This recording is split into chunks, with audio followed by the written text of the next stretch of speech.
liberty. I do. Okay. Let me get the lights here. All right, today we're just going to go through the first half, second half on Thursday. Homework is due Thursday. That's your page 98. So keep that in mind. Remember, we're going to go through these problems together today. It's your first practice test. I always go through it with you. Later practice tests, sometimes I only do 1 or 2 problems here and there. Depends on the quiz that we take, like that mock quiz that we took like last week, just to kind of get a sense for where you're sitting. Usually when I use that, we'll just do the 1 or 2 problems that we need to really focus on. I won't do all of them. So that'll be like future tests. So I just kind of get a sense for where we're sitting. We definitely need to focus on the radicals. We're going to go 1 through 12 today, so keep that in mind. It's pretty easy. You can see how fast I can fly through it. I'll just kind of give you little hints and tips. Homework's due Thursday. Any redo assignments, late work is due by the end of classes Friday. Okay? I'll hand back some papers maybe Thursday and stuff you've turned in. But if you know you haven't turned something in, you'll see it probably today after school. I'll have everything up to date, and you can kind of work on that. But everything's due by Friday this week. Make sense? So if you have any redo assignments and stuff. Okay? All right. For the first one, this is just an algebraic expression. You just have to plug in things into it. Like for instance, I'm going to take this 9 and then plug it in and then evaluate it. So 9 is going right here, like that. And then I'm just going to simplify from here. So what's 9 minus 7? 2. We're going to put it to the 3rd power, take it times 5, and then add 4. Okay, so when you do the order of operations, the order of operations says you have to do parentheses first, then exponents. We did the parentheses. Now we can do the exponent. What's 2 to the 3rd power? 8. So that's 4 plus 5 times 8. Now that we've done the exponents, then we multiply or divide first. So that is the 40. And now we can add and subtract last, which is the 44. And that would be your final answer. Okay? And that's what I'm looking for. Okay? Now you have plenty of space over here. You can work over here. I don't care where you put it. As long as you're showing me kind of what you're doing. Obviously you can use a calculator because you're always allowed to do that. But at least show me something. Because nothing's worse than having somebody on problem number 1, they just tell me the wrong answer. Like they just say, oh, the answer is 20. It's 44. I didn't see any work, so you missed, this problem's worth 5 points. Because how many lines of work did it take me? 5. That's how I grade it. How many lines of work does it actually take me if you did 1 line at a time? That's how I grade it. So if you don't give me the right answer, you missed 5. You didn't show me any work. Because maybe you messed up this part. Like you went from here on, maybe you made this 9. And you took 9 times 8 and told me it was 72. Okay, well that's only 1 point wrong because you did the 4 plus 5 too early. Okay, that's a common mistake. Okay, I've had somebody, and you'll laugh at this, I've had somebody in years past, when they saw this problem, they foiled all of this out. They wrote 3 parentheses, foiled it all together, then distributed the 5 and add the 4, and they simplified it and all this stuff. And then they're like, okay, and then they moved on. They didn't even plug in the 9, and they took 30 minutes to do it because it took them too long. Way too much work. Plug it in, simplify it. It's meant to be like a 2-second problem on a calculator. Okay, all right. So there you go. Let's move on. Okay, 2 and 3. I'm going to zoom in here a little bit. This is a little bit small. Okay, there we go. All right, let's zoom in a little bit. All right, so now we're doing unions and intersections. Okay, an intersection is what numbers do they have in common, and that's when you look at that symbol, it's the N symbol. This one, this is an intersection. So, do they have any numbers in common? 2 and 4. 2 and 4. So the answer is 2, 4 in the curly braces, and you're done. Move to the next one. Okay, that's an intersection. Okay. Okay. If there's nothing in common, let's say they didn't have 2s and 4s. Nothing. You have the empty sets like this. Like a circle with a line. Okay. All right. Now, the bottom one is a union. What are all the different numbers that you see? 1 through 10. Minus the 9. Minus 9. So I did it on purpose to see what somebody would do. 1, 2, 3, 4, 5, 6, 7, 8, and 10. And yes, I will do something very similar to that. And yes, you have to put them in order, ascending order, getting larger. Okay. good? Yep. Okay. That was good that we caught those little things early because I will do them on test day. This is bullying. Okay. All right. Let's go to 4 and 5. If there's any questions like I didn't get that, let me know. We'll do another example of it. Okay. All right. 4. We just have to simplify this thing. Distribute, simplify, add like terms. It may not go very far, but that's all you have to do. So on this one, what do I have to do first? Distribute the 4 and the 3. Yeah, distribute the 4, distribute the 3. Now if there's negative signs, remember those go with it, that kind of thing. So 4 times 2 is 8y. 4 times 6 is 24. 3 times 5 is 15y, and 3 times 10 is 30. That curve is huge, isn't it? I thought it was Sam. I was so confused. You were like, I I was thought like, that was you. And like, spot on. Cappuccino just about went everywhere. Okay, anyway, adding like terms, 8 and the 15 make, what, 23 y's? Why did that keep going? And negative 24 and the 30 is 6, and there's your answer. I'm looking for something like that. It's reduced all the way. It's not going to go very far. 1 or 2 lines. If I was grading that, that's probably worth 3 points. 3 points. The reason why, hit the distribute, so that's 1 point for each distribution if you did it right. 1 point for going 1 step further. That's just how it works. So basically, the more work we do, the better chance we get of getting more Exactly. points. Yeah, more work, the better, just because I grade on work, not the answer. So, yeah. Okay, questions, comments? Okay, perfect. Seems like we got a pretty handle on this. We're 1/3 through our review today. Let's keep going. We have not very long. 5. So problem number 5 here. 2 to the second power to the third power. And we do have to evaluate this thing all the way down to a single number. There is 2 or 3 different ways you could do this problem. So which one way that you would probably approach this problem? What would you do first? Multiply the power. Okay, multiply the powers. That's one way. You're right. 2 times 3 to multiply these together because it is power on power, which is power 6. And what does that mean? 64? Yeah, it's 2 times 2 times 2 times 2 times 2 times 2, right? There is 6 2's, and you're right, that is 64. You've evaluated all the way out, you're done. You move to the next problem. Now, if maybe that makes sense to you, like, okay, I multiply the powers, and then you evaluate. You actually do it. Some people like to do it this way. 2 times 2, which is 4, to the third power, which is 4 times 4 times 4, which is also 64. So you get the same answer. I don't know how you think of how to do that problem, so whatever approach you take, it's not going to be the wrong one. As long as you're getting down to the final answer, at least show me something like that, because if I'm grading that, it's 3 points. You did something, and then you went one step and you figured out your final answer. That type of thing. It's probably worth 3. Kind of going at the 2 approaches. Question? Okay, so for mine, I just put 2 in parentheses and the exponent to the 6. Yep. Because 2 times 3 and then equals 64. Would Yes. I still get full point? Yes. So, as long as you're not, telling me the answer is 128 and you didn't show me any work. So, all right, 6 and 7. These are the laws of exponents. It's kind of like we did number 5, but now we have a bunch of variables everywhere. Okay, so number 6, something very similar like this on the test. You have to multiply parentheses together.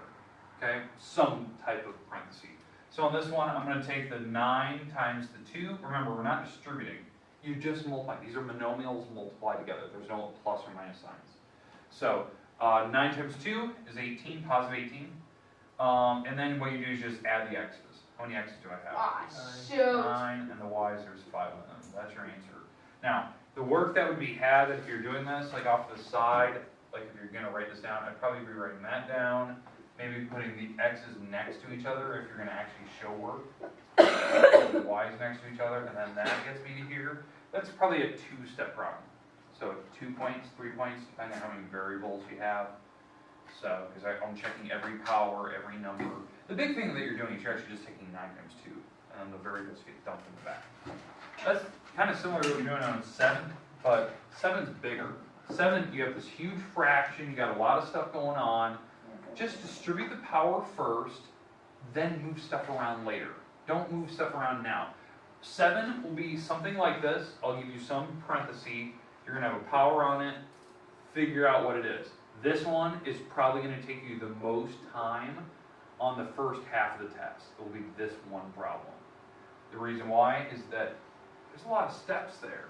This problem, I think, last year I think it was worth 6, 7 points. There's 6 or 7 steps you have to do on this problem. So I'm gonna scroll up and actually work through it. Okay, question? No, you'll probably get to it if you're working on it. Okay, alright. So, what do you got? I was just gonna ask, doesn't the something to the 0th power just equal 1? Yeah, so this is gonna eventually go away. Alright. So yeah, we probably won't have the letter C on the end result of the problem. Okay, but let's distribute the power of 3. So negative 15 to the 3rd power, A to the 12th, B to the 6th, because again, I distributed the 3 to the top, and yes, it gets multiplied on everything. That 3 goes on every power, including the number. Then the 3 goes to the bottom, so 5 to the 3rd power, A to the 30th power down there, B to the negative 9, and then C to the 0 still, because 0 times anything is still 0. Okay, we good so far? Okay, next step. negative 15 to the 3rd. Negative 15 times negative 15 times negative 15. Is that 3,375, something like that? It's negative 3,375, yeah. Okay, I can do that. You take negative 15 to the 3rd power. No, So, I think that's in his head so alright, fast. 5 to the 3rd is 125. Alright, let's move some stuff around, let's cancel some stuff out. So A to the 12th, A to the 30th, B to the 6th, B to the 9th goes to the top, and C to the 0's gone. Right, that's gone. That's super.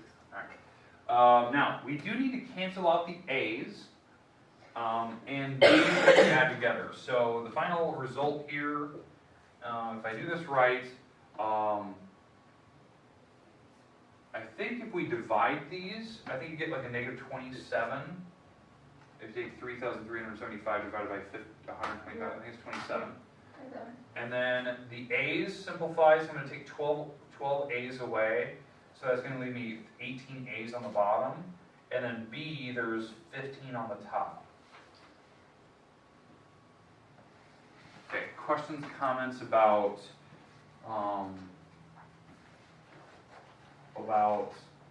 actually like multiplying the powers, simplifying. Now I did that really fast, sorry. Like, do I need to slow down? Do I need to show any other steps on that one? Okay, I'm worried about that one because of the negative sign. Some people forget it. I count it wrong. It's not negative, it's kind of wrong. I count it wrong if people don't reduce the letters, like the variables, like simplifying the A's down, or knowing what the A's are. But again. Okay, we're good?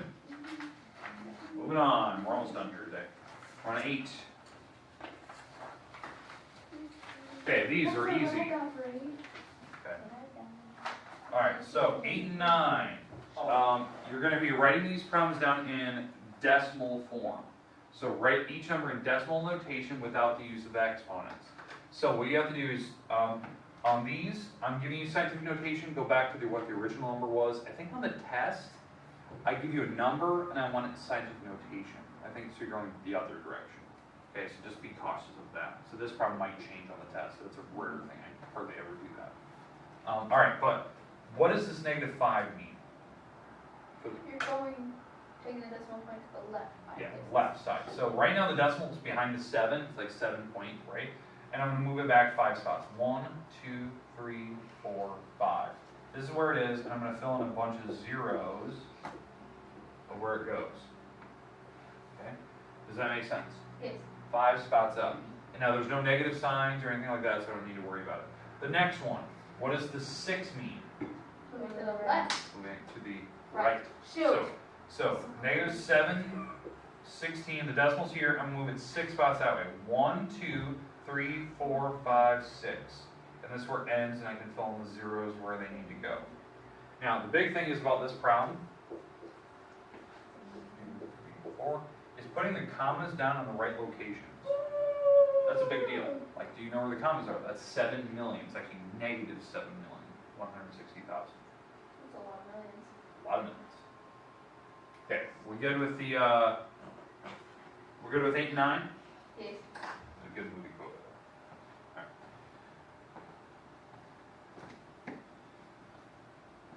Moving on, number 10. Drop something. Alright, 10 and 11. We need to simplify the radicals. So simplifying the radicals now. I'm going to show you my shortcuts. Now, if the shortcut doesn't work, I'll teach you how to do that. The first one's the easiest thing in the world, but we do have to simplify it into simplest radical form. So, in fact, I'm going to come back to this on the restart camera here. Restart.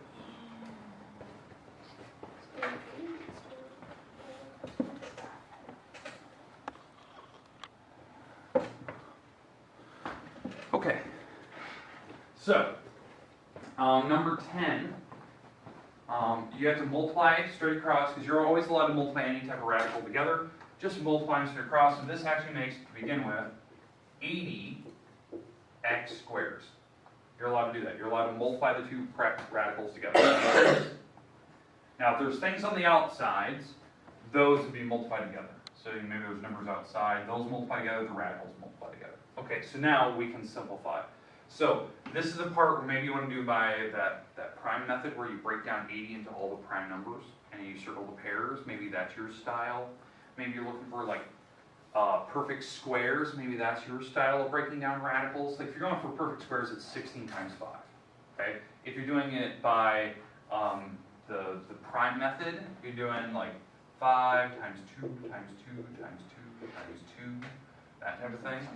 And then you have the x times x. I think that's 80, because let me double check my math. 16 times 5, right? Yes. That's 80. Okay.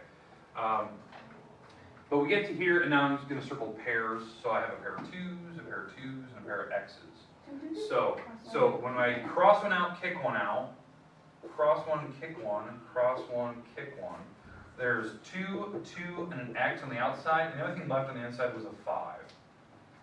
So really my final answer is 4x to the 5th. Okay, that's how you simplify. To the 5th? Or to root 5, geez. So 4x square root 5. Yeah. I don't know why I just said that. Okay. Questions on number 10? 11. I'm going to show you my shortcut before you start. Now if this doesn't work, you'll have to go a little bit further here on number 11. All right. Okay. So on 11, if you can divide the two radicals right in the beginning. We can, right? They're both on a radical sign, so we can divide it. What's 24 divided by 3? 8. So it's still in a radical house, 8. And x to the 4th divided by x. X to the 3rd. You don't have a fraction anymore. So now, we just simplify from there. There's no fraction. We divided them to begin with. It's called the quotient rule. Because what I actually did is I did this. Put the 24x to the 4th and then 3x in one radical sign, and then I simplified them before I started. So I got to here, and now we can just do that little rule for pairs and stuff. So we have a pair of 2's, we have a pair of x's, we kick one out, so a 2 and x will come to the outside, and a 2 and an x is left on the inside. You cross one out, kick one out. Now if it was a cube root, same rule, you can still divide. If this is a cube root, well, now you're looking for triples. So just the 2 and the x will go out, and that's it. That's it. That's the answer. So if it's a cube root of 8x to the 3rd, that's 2 times 2 times 2 times x times x times x. You have triples of things, and you cross 2 of them out, kick one out. Cross 2 of them out, kick one out. So the answer is just 2x. There's no radical behind it, because everything went to the outside. So that's the difference. Okay, questions on how to simplify radicals? Okay, last one today, number 12. We're just going to do this top one. We'll do the cube root thing tomorrow. Okay, we need to simplify these down to see if we can add or subtract them. They may not be able to be added or subtracted. Okay, so when you do this, they have to have the same items on the inside, same items on the outside, like variable-wise. And then you can add or subtract the leading numbers, the leading coefficients. So, 63, numbers that go into 63 is 3, 3, and 7. 27, or 28, I mean, is 2, 2, and a 7. Those are the numbers that go into 27 if I break them down really fast. So pairs here, because I'm doing squares, pair of 3, so 3 goes to the outside. A pair of 2s, so 2 go to the outside. And yes, they do have the same exact radical. I'm allowed to subtract them, and you just subtract the front numbers. So what is 3 minus 2? I'm guessing 1. 1. Root 7x. Did I get it right? Down. I'm not worried about you putting absolute value symbols around your answers, because I know like when you take radicals and variables, you're supposed to have absolute values. I'm not checking for that. Okay. Questions on 1 through 12. Now this is rare. Usually I don't do this where I go through every single problem. Some tests I just go through 1 or 2 per page. Things that you need help on. I don't do every problem. This just gives you a sense of scale. This is exactly what your test will look like Friday. So I know it's big, but you need to be prepared for that. I'm really glad you're doing this though, because some people get stuck on really easily. Yeah. Oh yeah. Like I would have never figured out how to do 11. Yeah. Okay. If you see the juniors, help them out, or at least point them to my website. I will post the video online tonight, so they can watch it all the way through its entirety. And you can do that as well. Homework due this week. We have page 98 to do on Thursday. Any late work, redo assignments, all that good stuff, due by Friday this week. So Friday by the end of the school day. And I'll have them graded, and all that good stuff.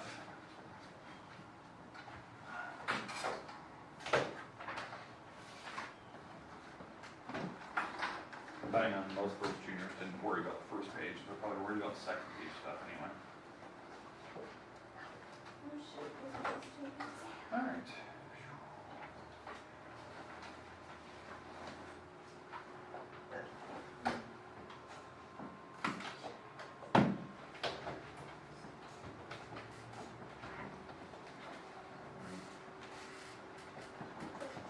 Camera. After you, Mama. Deke, what do you got? Have you been a knife? A knife, yeah. And